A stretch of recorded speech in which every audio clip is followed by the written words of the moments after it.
Good morning, everyone. Today we shall discuss about the one of the most important lesson in 10th standard, and especially in an English language. Okay, this lesson is very important for you because you are writing in an exam this lesson for 4 marks. Okay, very important questions also is there in the lesson. Will come the summary in your exam. Fixed question is there in this lesson or in this poem. This poem is Grandma Climbs a Tree. It's a very important and very interested poem for you because it's a very easy poem and very easy for 4 marks in the SSSC examinations. Okay, it's a lesson have a summary question in an annual exam for 4 marks. Okay, question number 36. Okay, it's very important and definite question and fixed questions. ಈ Grandma Climbs a Tree ಅನ್ನುವಂಥದ್ದು ನಿಮ್ಮ 10ನೇ ತರಗತಿಯಲ್ಲಿ ಬಹಳಷ್ಟು ಅವಶ್ಯಕವಾದಂತಹ ಒಂದು ಪಾಠವಾಗಿದೆ. ಈ ಪಾಠವನ್ನು ನೀವು ಬಹಳಷ್ಟು ಇಂಟ್ರೆಸ್ಟಿಂದ ಬಹಳಷ್ಟು ಆಸಕ್ತಿಯಿಂದ ಓದಬೇಕಾಗುತ್ತೆ. ಯಾಕಂದರೆ ನೀವು 10ನೇ ತರಗತಿಯಲ್ಲಿ ಈ ಪಾಠದ ಮೇಲೆ ಸಮರಿ ಆಧಾರಿತ ಕ್ವಶನ್ ಬರುತ್ತೆ ಮತ್ತು ಅದು ಡೆಫಿನೆಟ್ ಕ್ವಶನ್ ಆಗಿರುತ್ತೆ. ಅಂದರೆ ನಿರ್ದಿಷ್ಟವಾಗಿ ಫಿಕ್ಸ್ ಆದಂತಹ ಕ್ವಶನ್ ಆಗಿರುತ್ತೆ. 4 ಮಾರ್ಕ್ಸಿಗೆ ಬರುವಂತಹ ಒಂದು ಕ್ವಶನ್ನು ಈ ಪದ್ಯದ ಮೇಲೆ ಬಂದಿರ್ತೀವಿ. ಸೊ ನಿಮ್ಮ SSSC ಎಕ್ಸಾಮಿನ ಒಂದು ದೃಷ್ಟಿಕೋನ ಇಟ್ಕೊಂಡು ಈ ಪಾಠವನ್ನು ನೀವು ಕ್ಲೀನಾಗಿ ಮತ್ತು ಕಂಪ್ಲೀಟ್ ಆಗಿ ಸ್ಟಡಿ ಮಾಡಬೇಕಾಗಿರೋದು ಬಹಳಷ್ಟು ಅವಶ್ಯಕ. Okay, it's a poem is like a small story. Okay, ಈ ಪದ್ಯ ಏನಾಗಿದೆ ಸ್ಟೋರಿ ರೂಪದ stories type poem. Okay, it's a real story. ಏನಾಗಿದೆ ರಿಯಲ್ ಸ್ಟೋರಿ ಆಗಿದೆ. ಓಕೆ, ರಿಯಲ್ ಸ್ಟೋರಿ ಆಗಿದೆ. Here this poem is written by Ruskin bond. ಈ ಪದ್ಯ Ruskin bond ಅವರಿಂದ ಬರೆಯಲ್ಪಟ್ಟಿದೆ. ಓಕೆ, ಸೊ ಅದಕ್ಕಾಗಿ it's a famous poem. Ruskin bond is one of the most famous poets in the English literature. English ಭಾಷೆಯಲ್ಲಿ ಒಬ್ಬ ಶ್ರೇಷ್ಠ ಒಬ್ಬ ಪ್ರಸಿದ್ಧ ಕವಿ ಅಂದರೆ ಈ Ruskin bond. Most famous because his written poem was famous. Here he wrote Grandma Climbs a Tree is also very interested and very famous poem here. ಇವರು ಬರೆದಂತಹ ಈ ಗ್ರ್ಯಾಂಡ್ಮಾ ಕ್ಲೈಮ್ಸ್ ಅ ಟ್ರೀ ಅನ್ನುವಂತಹ ಪದ್ಯ ಬಹಳಷ್ಟು ಫೇಮಸ್ ಆಗಿದೆ. ಯಾಕಂದ್ರೆ Ruskin bond ಬರೆದಂತಹ poem ಆಗಿದೆ. ಯಾಕಂದ್ರೆ ರಸ್ಕಿನ್ ಬಾಂಡ್ ಅವರು ಇಂಗ್ಲಿಷ್ ಭಾಷೆಯಲ್ಲಿ ಇಂಗ್ಲಿಷ್ ಸಾಹಿತ್ಯದಲ್ಲಿ ಅತ್ಯಂತ ಶ್ರೇಷ್ಠ ಕವಿಯಾಗಿದ್ದಾರೆ. Okay, so his writing style is well interested and children purpose. ಮಕ್ಕಳ ಓದಬಹುದಾದಂತಹ ಮಕ್ಕಳ ಉದ್ದೇಶ ಇಟ್ಟುಕೊಂಡು ಓಕೆ ಚಿಲ್ಡ್ರನ್ ಪ್ರಪೋಸ್ ಆಗಿರುತ್ತೆ. ಇವರು ಬರೆದಂತಹ poem also propose of children, ಮಕ್ಕಳಿಗಾಗಿ ಓಕೆ ಬರೆದಂತಹ ಪೋಯಮ್ ಆಗಿರುತ್ತೆ. Here we want study about the Ruskin bond. ನಾವೇನು ಮಾಡೋಣ ಈಗ ರಸ್ಕಿನ್ ಬಾಂಡ್ ಅವರ ಬಗ್ಗೆ ಒಂದಿಷ್ಟು ಮಾಹಿತಿಯನ್ನ ತಿಳ್ಕೊಳ್ಳೋಣ. Okay, yes so here about the author, about the poet Ruskin Bond. ಯಾರ ಬಗ್ಗೆ? ರಸ್ಕಿನ್ ಬಾಂಡ್ ಅವರ ಬಗ್ಗೆ ತಿಳ್ಕೊಳ್ಳೋಣ. ಎಸ್, ಇವರನ್ನ ರಸ್ಕಿನ್ ಬಾಂಡ್ ಅಂತ ಕರೀತಾರೆ. ಯಾಕಂದ್ರೆ he is a Indian poet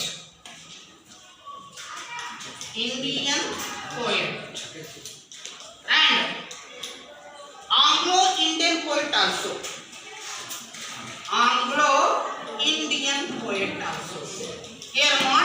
mention. ಇಲ್ಲಿ ನಿಮ್ಗೆ ಈ ಪಾಠದಲ್ಲಿ here not mentioned. We want about him, so his points also very important for us. ನಾವು ಈ ಬಗ್ಗೆ ತಿಳ್ಕೋಬೇಕಾದ್ರೆ ಈ ಪಾಯಿಂಟ್ ಅನ್ನ ನಾವೇನ್ ಮಾಡಬೇಕು, ತಿಳ್ಕೋಬೇಕು. Anglo Indian poet means he was born in India. He was born in India, but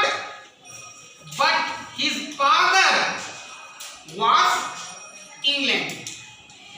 Father and mother also from England.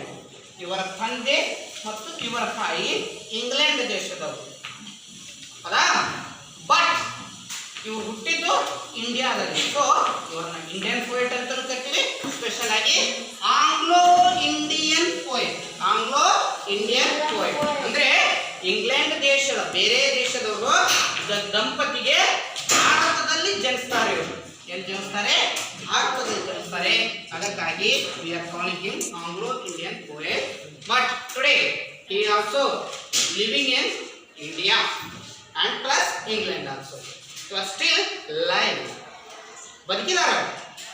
Today 19 May, okay, 1934 his birthday. Today what date is it? Today what date is it? 19 May, no, yes, 19 May 2024. But here his birthday is 19 May 1934. Yes, his birthday is there today. Especially today is birthday boy. He is a birthday boy. His birthday is there today. But so I will be focused here. 19 May 1934. He already crossed his age 90 years. He is a 19 years old. Okay, not was because he is living. Bakidare live person.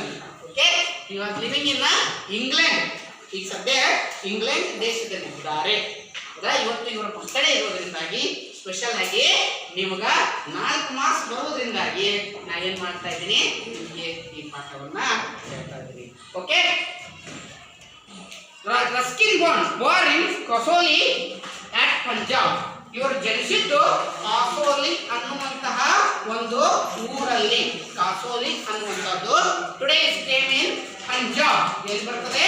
Punjab ರಾಜ್ಯದ ಕಾಸೋಲಿಯಲ್ಲಿ 19 May 1934 when 19 May 1934 at Kasoli in Punjab Raj, Punjab state, in Punjab state, Punjab ರಾಜ್ಯದ ಕಾಸೋಲಿಯಲ್ಲಿ 1934ರಲ್ಲಿ ಜನಿಸ್ತಾರೆ. ಇವತ್ತಿಗೆ 90 years, 90 ವರ್ಷದ ವ್ಯಕ್ತಿ ಹೇಳಿದರೆ still is there, ಬದುಕಿದ್ದಾರೆ in England. Okay, living in England. ಇವರು ತಮ್ಮ ಏನು ಮಾಡ್ತಾ ಇದ್ದಾರೆ, retired life in spending in the England. Okay, and born now life in Missouri and Uttarakhand. Missouri ಅನ್ನುವಂತಹ ಒಂದು ಊರಲ್ಲಿ ವಾಸಿಸ್ತಾ ಇದ್ದಾರೆ ಈಗ ಸದ್ಯ. ಏನಪ್ಪ ಅಂದ್ರೆ ಮಿಸೋರಿ ಅನ್ನುವಂಥದ್ದು is came in Uttarakhand state. ಎಲ್ಲಿ? ಉತ್ತರಾಖಂಡ ಸ್ಟೇಟ್ ಎಲ್ಲಿ ಬರುತ್ತೆ? ಉತ್ತರಾಖಂಡ ರಾಜ್ಯದಲ್ಲಿ ಮಿಸೋರಿ ಅನ್ನುವಂತಹ ಒಂದು ಪ್ರದೇಶದಲ್ಲಿ ಇದು ಬರುತ್ತೆ. ಬಟ್ ಈ ಲೈಫ್ ಇನ್ ಆಲ್ಸೋ ಇಂಗ್ಲೆಂಡ್. ಇಂಗ್ಲೆಂಡ್ನಲ್ಲಿ ಕೂಡ ವಾಸಿಸ್ತಾ ಇದ್ದಾರೆ. ಟುಡೇ ಬಿಕಾಸ್ ಇದೆ 90 years, 90 ವರ್ಷ ವಯಸ್ಸು ಇವತ್ತಿಗೆ ಆಗಿದೆ. Okay, yes, his father was one of the British officer. ಇವರಪ್ಪ ಏನಾಗಿದ್ರು? ಬ್ರಿಟಿಷ್ ಆಫೀಸರ್ ಆಗಿದ್ರು. Okay, so when his father came to India, that's one time our India ruling by Britishers. ಇವರಪ್ಪ ಯಾಕೆ ಬಂದಿದ್ರು ಅಂದ್ರೆ ನಮ್ಮ ದೇಶ ಏನಾಗಿತ್ತು, ಬ್ರಿಟಿಷರ ಆಳ್ವಿಕೆಯಲ್ಲಿತ್ತು.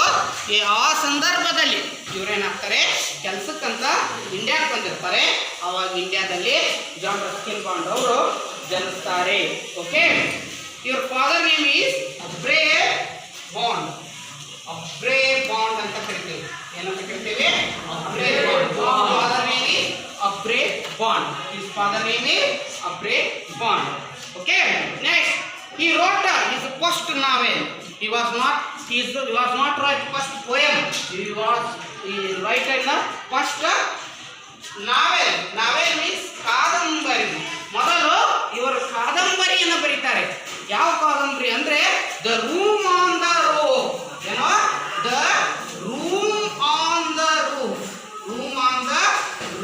ಅನ್ನುವಂತಹ ಮೊದಲ ಕಾದಂಬರಿಯನ್ನ ಬರೀತಾರೆ it's asked already in one exam in the file of profile writing style.